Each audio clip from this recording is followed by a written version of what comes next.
Bapak-bapak, ibu-ibu, saudara-saudari, para suster, dan anak-anak yang Tuhan kasihi. Di gereja ini maupun di mana saja Anda saat ini sedang mengikuti misa arwah, peringatan arwah dari gereja katedral. Hari ini bagi yang mengikuti media sosial, baik di WhatsApp maupun di Facebook dan pelbagai, banyak orang memposting mamanya yang sudah meninggal, bapaknya yang sudah meninggal, opa oma yang sudah meninggal, suami yang sudah meninggal, istri yang sudah meninggal, anak-anak yang sudah meninggal, dan seterusnya.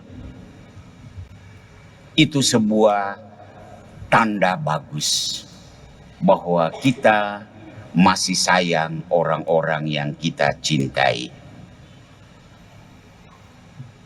Sore ini saya agak kaget karena setumpuk doa setebal ini dibacakan oleh seksi liturgi belum habis, baru setengah.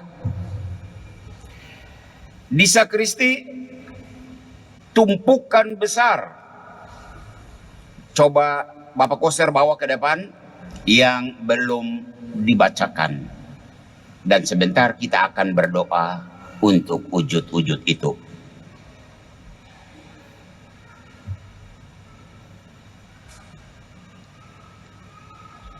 Di dalam kotak ini ratusan, saya yakin, wujud-wujud dari Bapak Ibu sekalian yang tadi belum sempat dibacakan. Dan biarlah Allah yang Maha mengetahui. Dia tahu. Kita tidak omong juga dia tahu. Cukup di dalam hati saja Allah sudah tahu bahwa kita menyampaikan doa-doa kita kepada orang-orang terkasih yang saat ini sudah tidak ada. Mari kita lihat sedikit di manakah saat ini keberadaan orang-orang kekasih kita yang sudah meninggal dunia.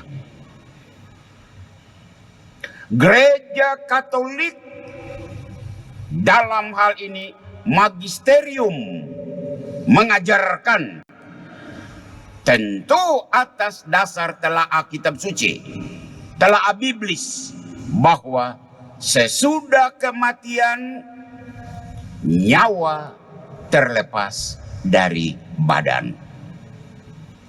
Tubuh jasmani itu masuk ke dalam tanah, hancur di sana. Ingatlah hai manusia, engkau debu dan akan kembali menjadi debu. Ini sabda Tuhan. Dia tinggal di sana, tubuh jasmani yang kembali jadi tanah itu menunggu akhir zaman. Tubuh jasmani akan bersatu dengan jiwa yang sudah lebih dahulu menghadap Sang Khalik untuk mendapat pengadilan akhir, di mana dalam Injil Matius kita tahu hanya dua kemungkinan, kiri atau kanan, kambing atau domba. Itu pengadilan akhir, saat jiwa dan tubuh itu bersatu untuk mendapat pengadilan akhir. Itu tubuh jasmani. Sementara tubuh rohani, jiwa langsung berangkat menuju Sang Khalik untuk menerima pengadilan sementara. Dan pengadilan sementara itu ada tiga kemungkinan. Pertama, surga. Dan bisa jadi orang tuamu, suamimu, istrimu, anakmu, orang-orang kekasihmu sekarang berada di surga.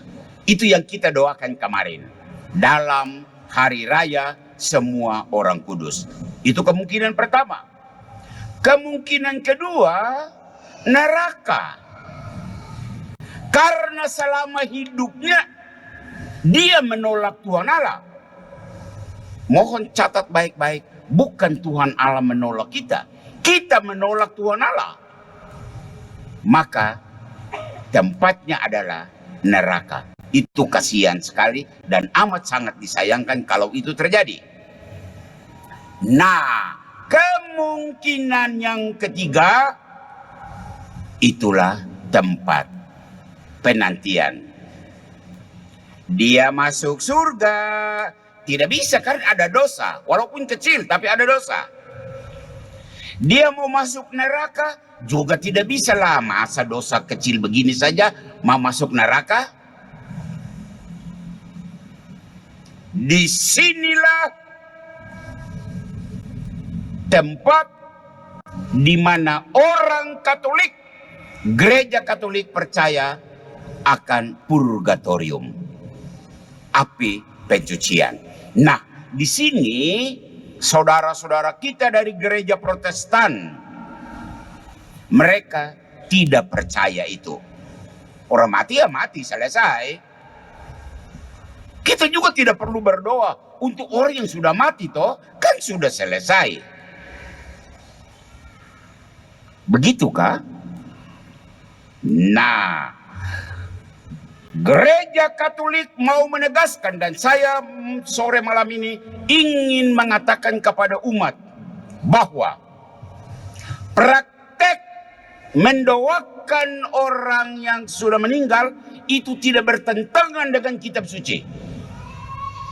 Pertama, sore ini saya tidak mau mengajarkan panjang lebar berkaitan dengan dasar biblis, dasar kitab suci mengapa kita mendoakan orang sakit. Cukup saya sebut beberapa teks kitab suci yang menjadi dasar kenapa kita mendoakan orang yang sudah meninggal. Pertama, kitab suci Perjanjian Lama 2 Makabe. Dan ingat, Martin Luther mengeluarkan kitab Makabe dari daftar kitab suci yang orang Katolik menyebut sebagai Deuterokanonika. Protestan tidak ada Makabe. Ya pantaslah tidak ada di kitab suci, karena memang mereka tidak punya kitab Makabe. Martin Luther sudah mengeluarkan karena alasan-alasan tertentu dari beliau, dan itu menurunkan banyak sekali praktek atau opini atau pendapat atau pengajaran bahwa tidak perlu mendoakan orang yang sudah meninggal. Perjanjian Baru ada, saya hanya menyebut saja. Bisa baca di surat Roma bab 8 ayat 38 sampai 39, bisa baca di Galatia 6:2, bisa baca di 2 Timotius, bisa baca di Injil Matius. Kesempatan lain kita akan mendalami dasar biblis mengapa kita mendoakan orang sakit. Nah, cukup menyampaikan ajaran gereja Katolik. Pokok yang pertama, mengapa gereja Katolik mendoakan orang yang meninggal? Tuhan itu Maha Pengasih. Kita tahu. Dan karena Dia Maha Pengasih, tentu Dia mengampuni orang yang berdosa, orang yang bersalah. Kan Bapa menerima membuka tangan lebar-lebar, dan itu ajaran Yesus. Datanglah kepadaku kamu semua yang letih lesu dan berbeban berat, dan kalau beban berat adalah dosa, Tuhan bilang datanglah, dan pasti Tuhan terima. Tidak ada orang yang ditolak oleh Allah. Dan karena itu kita percaya Maha belas kasih Allah akan mengampuni orang berdosa. Tetapi jangan lupa, Allah juga Maha adil. Dengar baik-baik, Allah itu Maha adil. Dan karena dia adil, orang yang berdosa walaupun sedikit masuk surga, ya tidak adil dong. Masa sih? Dia ada dosa toh, kenapa dia masuk surga? Tidak adil. Sebaliknya, orang yang sama sekali dia hidup suci, tetapi karena sebagai manusia yang lemah dan berdosa, dia pernah jatuh di dalam kekurangan. Tapi dosa sekecil itu, apakah dia masuk neraka? Nah, keadilan Tuhan menuntut agar orang-orang seperti ini diperlakukan adil. Berarti ada tempat khusus untuk orang-orang ini. Di sini pengajaran Gereja Katolik mendapat tempatnya berkaitan dengan purgatorium, api pencucian. Tempat di mana setengah gagal, setengah berhasil, ada di sana menunggu penyucian sebelum mereka naik ke surga. Sore ini, malam ini, sesuai dengan kitab Makabe, kita berdoa untuk mereka itu. Ya, berdoa untuk bapamu, untuk mamamu, untuk anakmu, untuk orang tua, untuk siapa saja. Dan wujud itu sekarang ada di sini, tadi sebagian sudah dibaca. Kita mengirimkan doa-doa itu untuk membantu mereka yang sudah tidak bisa apa-apa karena mereka ada di tempat penantian itu, menunggu doa-doa kita. Sampai di sini harap umat mengikutinya, ya. Keadilan Tuhan menghadirkan purgatorium. Pokok pengajaran yang kedua, kenapa kita berdoa untuk mereka yang sudah tidak bisa apa-apa lagi? Gereja Katolik mengajarkan tentang persekutuan orang percaya, persekutuan orang beriman. Gereja adalah persekutuan orang beriman, dan gereja itu ada 3. Sudah ulang-ulang pastor mengajarkan hal ini. Gereja Jaya, itu mereka yang kemarin kita rayakan. Mereka sudah berjaya, berbahagia di surga. Mereka tidak perlu lagi kita doakan karena mereka justru ada dekat Bapa. Maka yang kita berdoa adalah, kamu sudah dekat dengan Bapa di surga, tolong Anda mendoakan kami. Ya, Gereja Jaya. Yang kedua adalah Gereja Pejuang. Siapa Gereja Pejuang? Ini dia. Ini kita-kita ini. Yang masih berjuang di dunia ini untuk menggapai surga. Gereja Pejuang. Dan kelompok yang ketiga, gereja penderita. Siapa gereja penderita? Itulah mereka yang saat ini berada di api pencucian. Dan sore ini kita berdoa untuk mereka. Kita yang masih berjuang plus gereja pejuang plus gereja Jaya, kita gabung jurus untuk mendoakan mereka yang saat ini berada di tempat penantian itu. Menunggu, sekali lagi menunggu bantuan kita untuk menghantar mereka menuju ke tempat bahagia abadi. Itu 2 alasan mengapa kita mendoakan orang yang sudah meninggal di hari yang spesial ini. Bapak-bapak, ibu-ibu, saudara-saudari, dan Anda yang mengikuti live streaming, kalau benar dasar ini, kira-kira apa pesan untuk kita sore hari ini?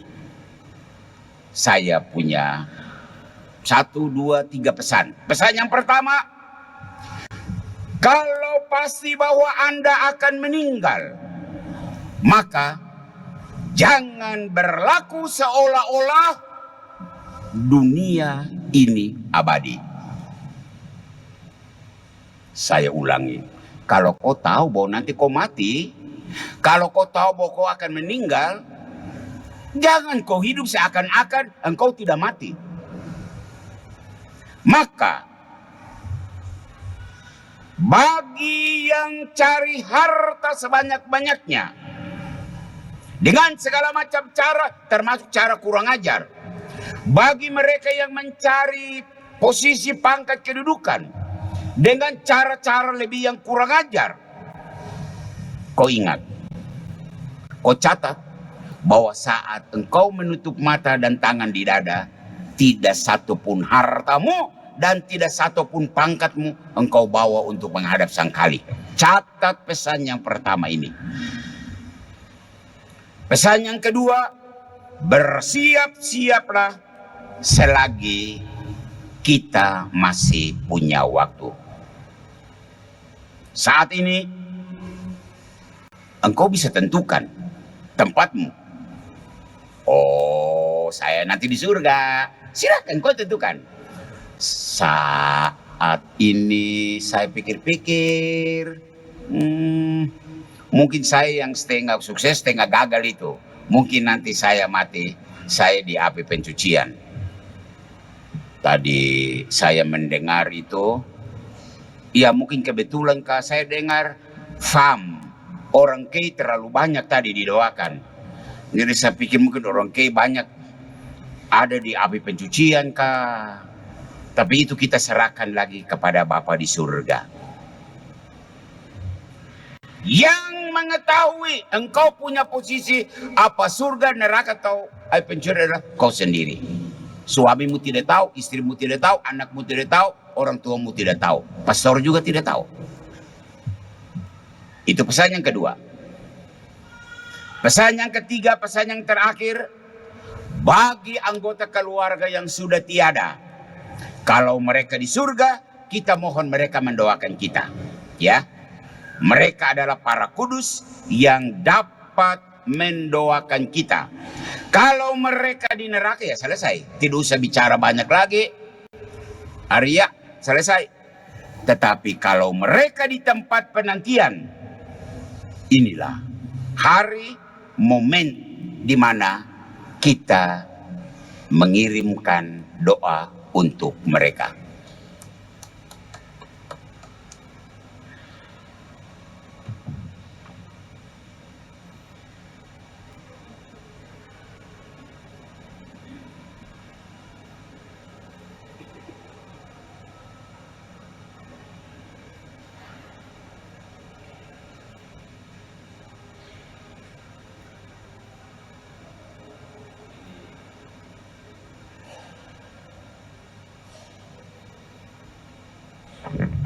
Bukan hanya umat manusia yang mati, tapi Mike juga mati di sini.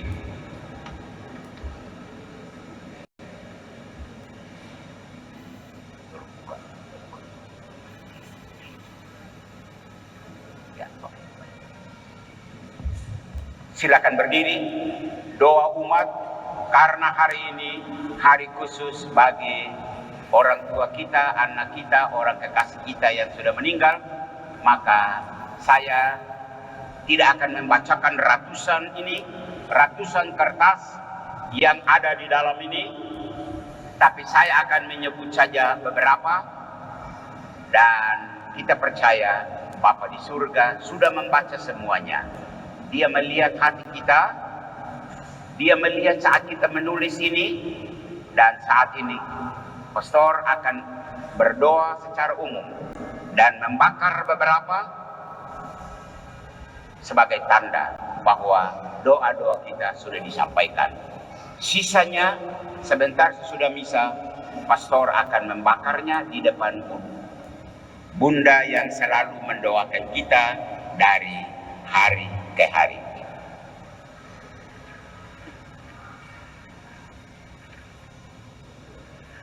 Mari kita bersatu di dalam doa. Bapa di dalam surga, Engkau adalah Allah kami semua, Allah bagi orang yang hidup maupun Allah bagi orang yang sudah meninggal dunia. Saat ini di hadapan altar suci ini terdapat begitu banyak wujud doa yang disampaikan oleh umatmu untuk mereka yang saat ini berada di tempat penantian, di api pencucian, di purgatorium. Kami mohon Bapa, lihatlah doa-doa kami dan dengarkanlah permohonan kami. Seandainya orang tua kami berada di tempat penantian, seandainya anak-anak kami berada di tempat penantian, seandainya pastor-pastor kami ada di tempat penantian, seandainya uskup kami juga ada di tempat penantian, seandainya semua orang kekasih kami berada di tempat penantian, kami mohon Bapa, ulurkanlah tangan kasih-Mu dan jamah mereka. Kiranya dengan doa yang kami sampaikan ini, beban yang mereka pikul kiranya diringankan, bahkan bila perlu diangkat, sehingga mereka boleh terbebas dari ikatan dan bergabung bersama warga Gereja Jaya yang saat ini sudah ada di surga. Kami percaya Bapa punya keadilan dan biarlah keadilan itu terlaksana. Tapi kami juga percaya Bapa adalah Allah yang Maha Pengasih dan Maha Penyayang. Maka semoga kasih setiamu menghantar mereka untuk mendapat kebahagiaan abadi. Kami mohon kepadamu, kabulkanlah doa kami ya Tuhan.